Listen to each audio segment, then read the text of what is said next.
হরে কৃষ্ণা, রাধে রাধে। কিভাবে খুবই সাধারণ তুলসীর মালা আমি বানাই সেটাই আপনাদের সাথে আজ আমি শেয়ার করব।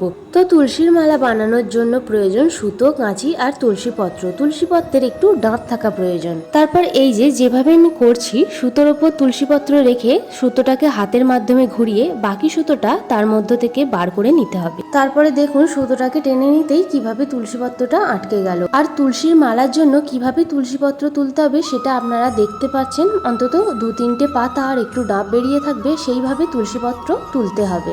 আপনারা ভালো করে লক্ষ্য করুন কিভাবে আমি তুলসীর মালাটা গাঁথছি, ভালোভাবে দেখলেই আপনারা বুঝতে পারবেন। ব্যাস এইভাবেই আমি এক এক করে তুলসীর গুচ্ছগুলো গেঁথে গেলাম।